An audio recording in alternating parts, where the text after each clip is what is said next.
Hello, hai korang, selamat datang ke channel Anime Watcher. So, hari ni kita akan review komik Boboiboy Galaxy musim kedua, isu yang ke-21 berjudul Cahaya di Sebalik Awan. So, isu yang ke-21 ni dia dimulakan dengan Boboiboy Sopan ni dia hentikan pergaduhan antara Ketua Puak Bara dan Ketua Puak Salju. Tapi itulah, masa Boboiboy Sopan nak hentikan pergaduhan tu, Boboiboy Sopan kata pergaduhan ni adalah satu perkara yang remeh.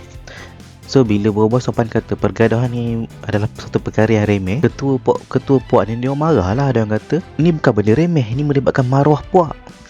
So bila Boboiboy Sopan nampak je ketua puak ni dah naik angin, Boboiboy Sopan menggunakan teknik hembusan angin sopan, yang mana Boboiboy mengipas satu angin kepada ketua-ketua puak ni, dan mereka berdua tu daripada marah tu terjadi tenang.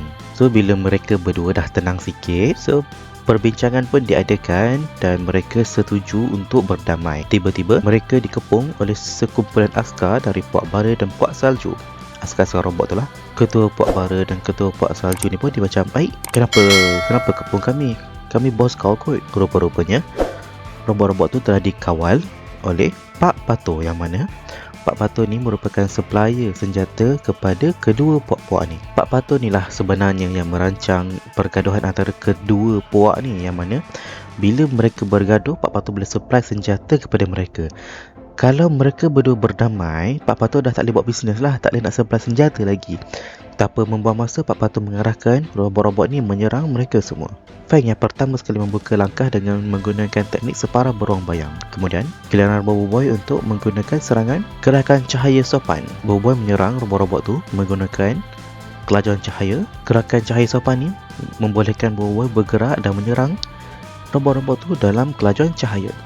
So kat sini kita dapat tengok Boboiboy menyerang menggunakan teknik berlawan ala-ala silat. Aku rasa lah isu kali ni dia ambil inspirasi daripada filem Mat Kilau yang tengah hype, ya. Mat Kilau tengah hype tentu, 10 kes dia lukis. Oh, Mat Kilau tengah hype ni, so kita inject elemen-elemen Mat Kilau silat dalam isu kali ni, aku rasa lah kan. Kemudian Ketua Puak Bara dan Ketua Puak Salju pun mengeluarkan senjata mereka untuk menyerang bersama-sama Boboiboy dan Fang. Malangnya, kedua senjata Puak Salju dan Puak Bara ni tak dapat digunakan sebab senjata itu dikawal oleh Pak Pato.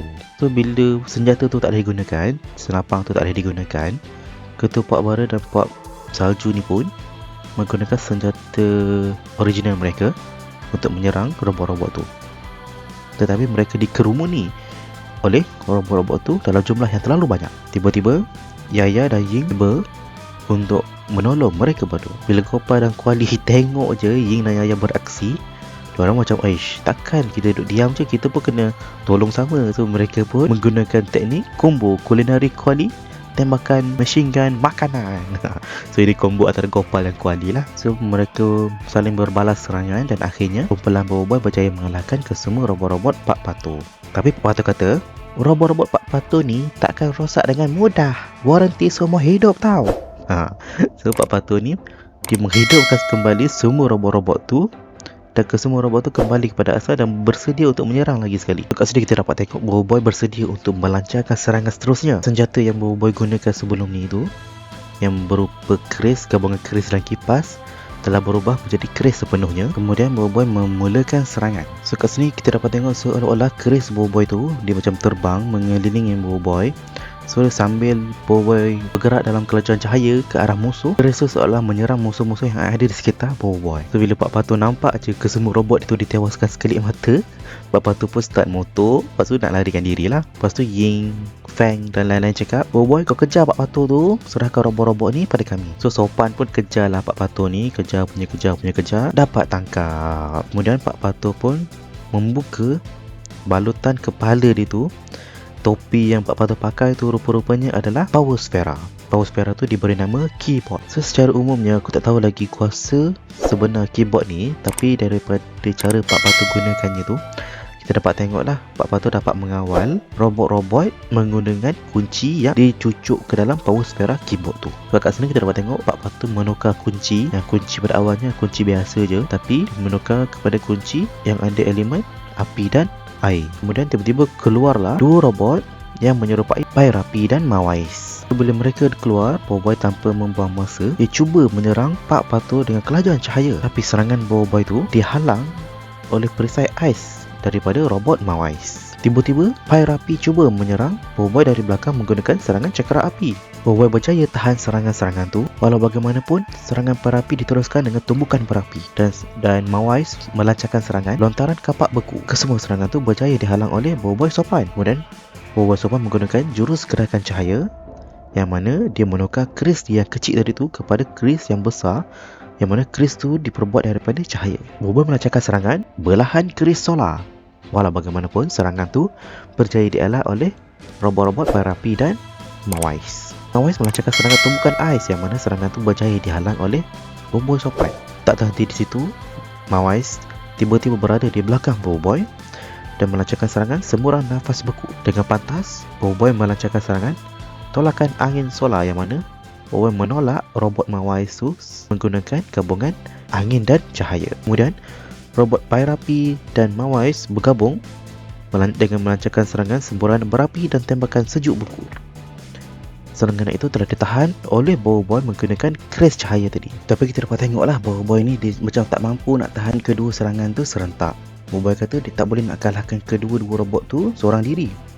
Mendengar saja kata-kata Boboiboy tu, terus Fang datang untuk bantu Boboiboy menghentikan serangan robot Pyrapi dan Mawais. Lepas tu Boboiboy tanpa berlengah lagi, Boboiboy akan melancarkan serangan terakhir. Tapi Boboiboy kata, bila Fang dah tolong tu, Boboiboy macam, "Ush, terima kasih Fang sebab tolong dia." Dan Boboiboy kata dia akan hentikan pertarungan ni segera dengan serangan terakhir. Boboiboy berkata, "Umpama langit ditutupi awan, hilang awan, keluarlah cahaya. Kesopanan hamba ada hadnya Pak Pato." Sini kita dapat tengoklah kat sini muka Boboiboy sopan yang pada awalnya tu macam baik-baik, lembut-lembut je. So kat sini kita dapat tengok dia serius lah, mata dia pun bertukar biru oranye lah. Kemudian Boboiboy sopan lancarkan serangan pusaran taufan solar yang mana ada satu taufan besar yang diselaputi dengan cahaya yang mana taufan tu telah memusnahkan semua robot yang ada kat situ, termasuklah robot Pyrapi dan Mawais. Bila serangan tu selesai, kita dapat tengok Pak Pato berjaya lah melarikan diri menggunakan jet. Selesai saja serangan tu, kita dapat tengok keadaan dah kembali tenang. So, diorang carilah mana pergi Pak Pato ni. Tiba-tiba hilang kan. Rupanya Pak Pato dah naik jet dan berjaya melarikan diri.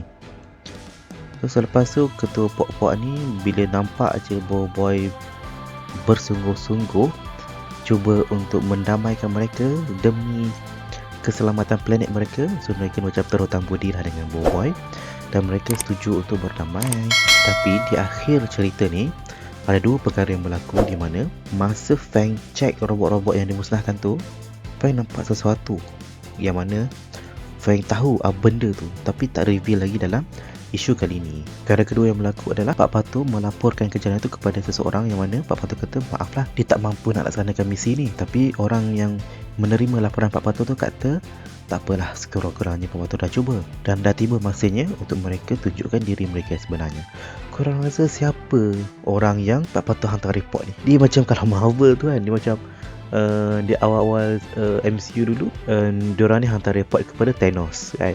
So ni yang mungkin lah dia dapat apa tu kata cebisan-cebisan idea daripada Marvel. So itu saja yang berlaku dalam isu yang ke-22 ni.